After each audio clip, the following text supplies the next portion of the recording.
Press the bell icon of the ePathshala channel and never miss another update. So this is the third part of this chapter, transport and communication, परिवहन and संचार। इससे पहले हमने video के 2 part upload किए हुए हैं and now we gonna start with the railways. इससे पहले आपने काफ़ी सड़कों के बारे में जाना था, अब आप जानेंगे रेलवेज़ के बारे में। तो रेलवेज़ आप सभी को पता है, वैसे भी बल्कि गुड्स के लिए, लॉन्गर डिस्टेंस के लिए और हाई स्पीड और बहुत सस्ता है ये। इसकी सबसे खासियत बात ये है कि कंट्री को दूसरी कंट्री से जोड़ने की पूरी तरीके से कोशिश करता है।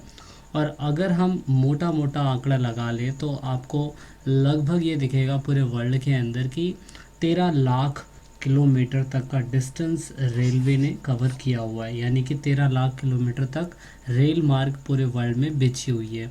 तो ज़्यादातर अगर हम देखें कि जो रेलवेज़ है वो ज़्यादातर यूके, यूएसए और उसके बाद जापान एंड इटली है, फिर उसके बाद आपका रशिया भी है, इंडिया भी है, जहाँ पर सबसे ज़्यादा कम्यूटर्स यानी कि जो ट्रैवलर्स होते हैं जो एक प्लेस से दूसरे प्लेस पे सामान को या खुद आते जाते हैं, तो वो ज़्यादातर रेलवेज़ को हमने इन ज़्यादातर कंट्री के अंदर यूज़ होते हुए देखा है। अब रेलवेज़ के भी बहुत सारे टाइप्स होते हैं जिस पर रेलवेज़ चलती है उसे हम गेज बोलते हैं।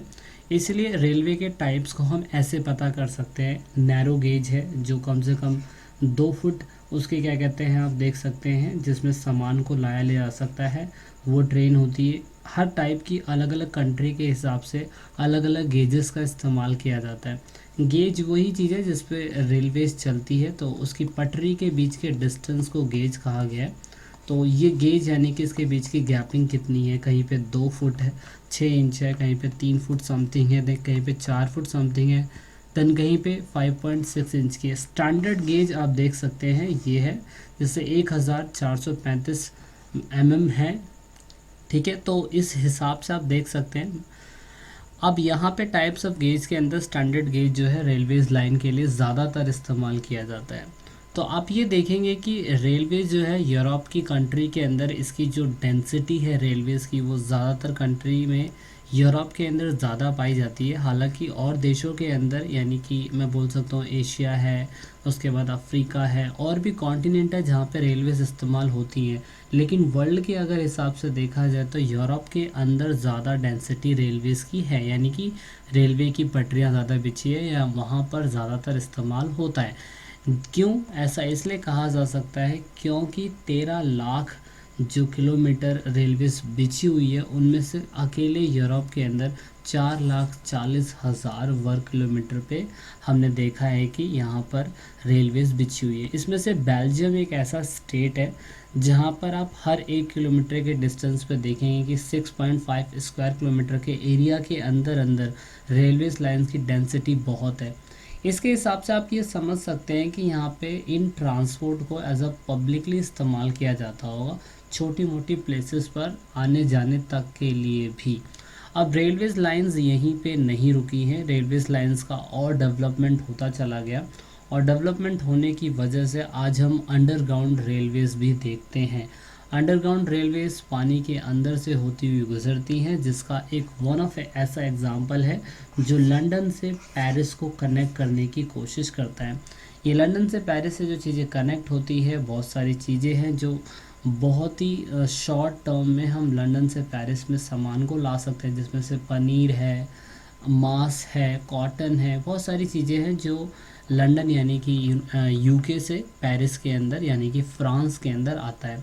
अब ये कितने किलोमीटर के डिस्टेंस का है दोस्तों, इसमें आपसे बहुत सारे क्वेश्चन पूछे जाएंगे। तो पहला क्वेश्चन यही है कि आपको बताना है कि ये जो लंदन से पेरिस में जो आप बोल सकते हो अंडरग्राउंड रेलवे बनाई गई है वो कितने किलोमीटर के डिस्टेंस पे पाया जाता है।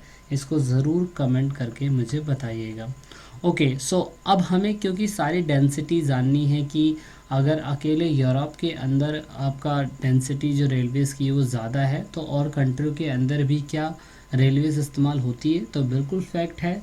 रशिया के अंदर आप यूराल्स के आसपास के इलाके में देखेंगे, अभी हम इसके अंदर और डीपली जाएंगे तो आप वहाँ पे भी देखेंगे कि यहाँ पे भी डेंसिटी हमें रेलवेज़ की ज़्यादा देखने को मिलती है। इवन नॉर्थ अमेरिका के अंदर जो रेलवे नेटवर्क्स हैं वो हमें 40% नॉर्थ अमेरिका के अंदर देखने को मिलते हैं। कनाडा के अंदर भी पब्लिक सेक्टर के लिए रेलवे लाइन का इस्तेमाल होता है। ऑस्ट्रेलिया के अंदर लगभग 4000 किलोमीटर की रेलवेज़ है, जिनमें से 25% जो है अकेले दक्षिणी वेल्स के अंदर पाया जाता है। इसे भी हम देखेंगे। अफ्रीका के अंदर लगभग 40,000 किलोमीटर का रेलवे लाइन ट्रैक हमें देखने को मिलता है, जिसमें से 18,000 खुद साउथ अफ्रीका के अंदर पाया जाता है। तो ऐसा नहीं है कि रेलवे की डेंसिटी सिर्फ और सिर्फ इन इलाकों में भी है।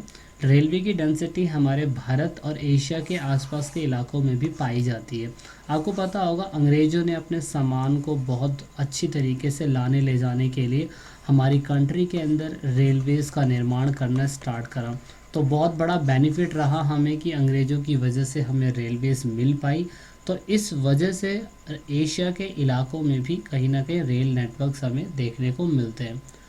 तो another topic, next topic is trans continent railway.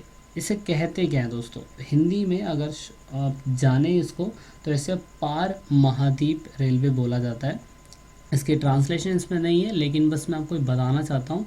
महाद्वीप, ये पूरे के पूरे कॉन्टिनेंट में चलती है ये रेलवेज़, और ये पूरे दोनों लिंक को जोड़ती है। मतलब मान लीजिए कि अगर कोई भी स्टेट है जिसका कुछ भी डिस्टेंस हो सकता है, वो पूरा का पूरा ए पॉइंट को बी पॉइंट से जोड़ने की कोशिश करता है। अभी कितना भी बड़ा हो सकता है, जिसमें से सारे इलाके को ये कवर करता है, जैसे हम ट्रांस कॉन्टिनेंट रेलवेज़ कहते हैं।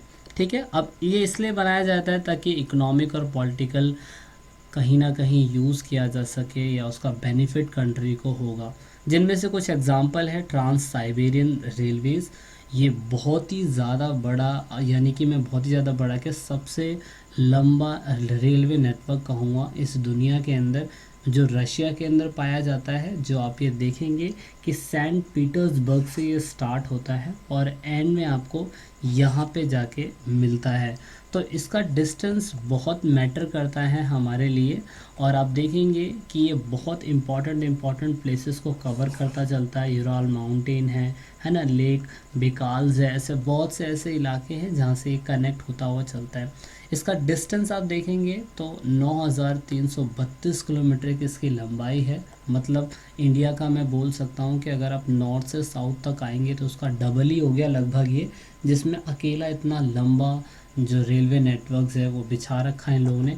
सबसे अच्छी बात ये है कि ये डबल ट्रैक है, पूरी तरीके से इलेक्ट्रीफाइड है, इलेक्ट्रिसिटी से चलती है। तो इस हिसाब से आप अंदाज़ा लगा सकते हैं कि यहाँ पर इनका जो व्यापार है, इनका जो बिज़नेस है, कितना फास्ट होता होगा।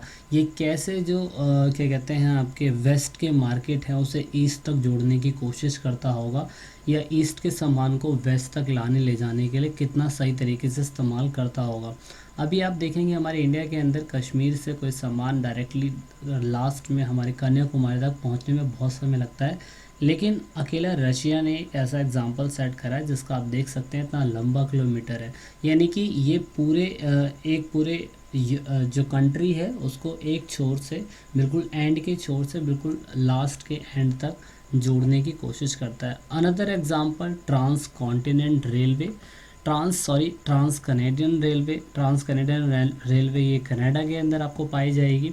इसका डिस्टेंस लगभग 7500 किलोमीटर है, और आप ये देखेंगे ये पूरी तरीके से हैलीफैक्स से लास्ट से लेकर आप यहाँ पे वैंकूवर में देखेंगे इसका डिस्टेंस पूरी तरीके से कवर करता है ईस्ट से वेस्ट तक। ये बहुत फेमस प्लेसेस को भी कवर करता है। इसका कंस्ट्रक्शन 1886 में स्टार्ट हो गया था, और ये कनाडा के लिए बहुत इम्पॉर्टेंट ट्रेन में से एक मानी जाती है। क्यों?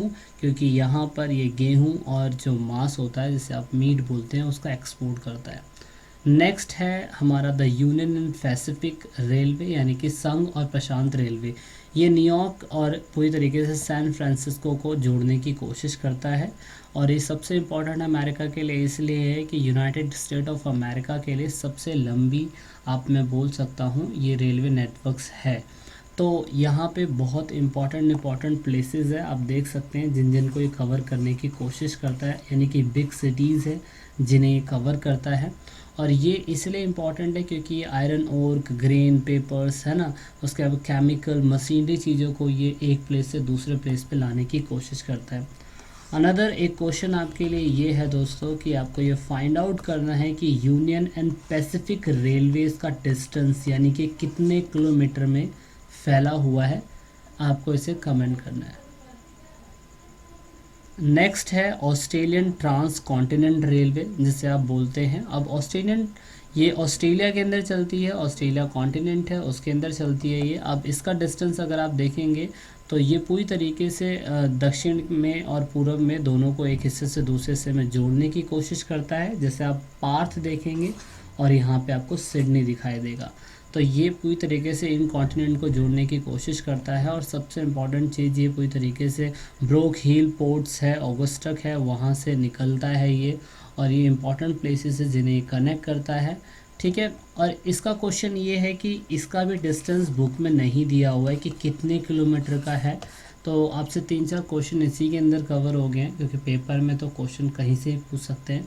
तो ये वो थे रेलवे स्टेशन जो खुद के क्या कहते हैं कॉन्टिनेंट को ए पॉइंट से बी पॉइंट तक यानी कि जोड़ने की कोशिश करता है। लेकिन एक और एग्जांपल है जिसे आप ओरिएंटल एक्सप्रेस बोलते हैं। ये ओरिएंटल एक्सप्रेस इसीलिए फेमस है क्योंकि ये पूरी तरीके से आप देखेंगे यहाँ पे स्टारबर्ग, म्यूनिक, वेनिया, यहाँ पे फिर है वुड्स फोर्ट्स, बेलग्रेड्स, है ना, इन प्लेसेस को ये अटैच कर रहा है। मतलब यहाँ पर ये कम से कम दूसरी कंट्री के प्लेसेस को भी कनेक्ट करने की कोशिश कर रहा है।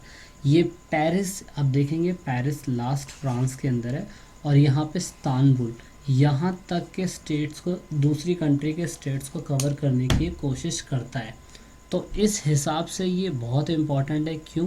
क्योंकि लंदन से भी इनका सफ़र तय होता है। आपने अभी से पहले देखा था कि लंदन और पेरिस के अंदर अंडरग्राउंड रेलवे चलती है, और अंडरग्राउंड अगर रेलवेज चल रही है यहाँ पे, तो अगर पेरिस के अंदर कोई सामान भेजना है लंदन के लोगों को, तो सिंपल से बात है वो काफ़ी शॉर्ट टर्म में सामान को भेज सकते हैं।